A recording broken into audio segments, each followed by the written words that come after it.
भारत सरकार इथेनॉल को eco friendly बोलकर पूरी ताकत से पुश कर रही है, लेकिन क्या इथेनॉल सच में इको फ्रेंडली है? आइए समझते हैं। इथेनॉल ब्रॉडली दो तरह से बनता है। पहला, फर्स्ट जनरेशन या 1G इथेनॉल। इसमें एक्चुअल क्रॉप्स यूज होते हैं, गन्ना, मक्का, राइस या इनसे निकले शुगर या स्टार्च रिच प्रोडक्ट्स। दूसरा, सेकंड जनरेशन या 2G इथेनॉल। इसमें फसल नहीं, हार्वेस्टिंग के बाद बचा हुआ वेस्ट यूज होता है, जैसे धान की पराली, गेहूं का भूसा या गन्ने का बगास। लेकिन दोनों के कार्बन और वाटर फुटप्रिंट में जमीन आसमान का अंतर है। पहले कार्बन फुटप्रिंट को समझिए। Same amount of energy produce करने के लिए पेट्रोल का कार्बन फुटप्रिंट है अराउंड 95 ग्राम CO2 इक्विवेलेंट। मेज इथेनॉल का है 53 ग्राम, शुगर केन इथेनॉल का है 32 ग्राम एंड क्रॉप वेस्ट से बने इथेनॉल का है सिर्फ 8 ग्राम। यानी क्रॉप वेस्ट इथेनॉल का कार्बन फुटप्रिंट पेट्रोल से अराउंड 92% लोअर हो सकता है। लेकिन जब हम वाटर फुटप्रिंट की बात करते हैं तो कहानी बिल्कुल बदल जाती है। 1 लीटर पेट्रोल प्रोड्यूस करने के लिए अप्रोक्सीमेटली 2.8 से लेकर 6.6 लीटर वाटर कंज्यूम होने का एस्टिमेट है। और नीति आयोग के बेंचमार्क्स के हिसाब से 1 लीटर मेज इथेनॉल का वाटर फुटप्रिंट अराउंड 2500 लीटर है, शुगर डिराइव्ड इथेनॉल का 3000 लीटर और राइस इथेनॉल का लगभग 4500 लीटर हो सकता है। इसका मेजर हिस्सा फैक्ट्री में नहीं, क्रॉप को उगाने में लगता है और यहीं पर क्रॉप वेस्ट से बना इथेनॉल यानी 2G इथेनॉल फिर बाजी मार लेता है। पराली को इथेनॉल के लिए अलग से उगाना पड़ता नहीं है, इसलिए कल्टीवेशन के लिए जीरो एडिशनल इरिगेशन चाहिए। फैक्ट्री प्रोसेसिंग में पानी लगता है पर वो कंपैरेटिवली कम है। लेकिन अब असली सवाल पर आते हैं, इंडिया का इथेनॉल 1G है या 2G?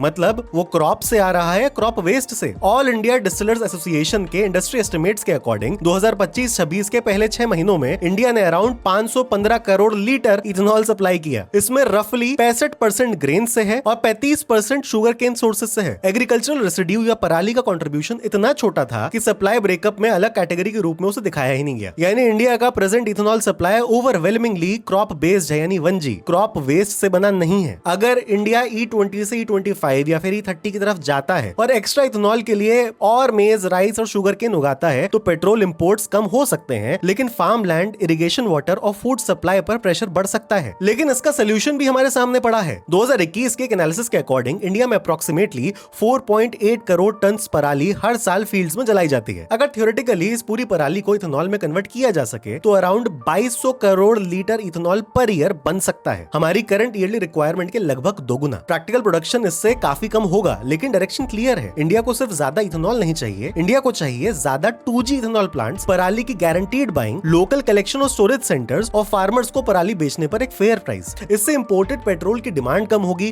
कार्बन इमिशंस कम होंगे, फार्मर्स को एडिशनल इनकम मिलेगी और नॉर्थ इंडिया को पराली से होने वाले एयर पोल्यूशन का सोल्यूशन भी मिलेगा। बाकी ये E20 पेट्रोल के साथ आपका और आपकी गाड़ियों का अनुभव कैसा है, ये कमेंट्स में मुझे जरूर बताएं। मैं सारे कमेंट्स पढ़ता हूं और ऐसी और एनालिसिस के लिए फॉलो करना ना भूलें।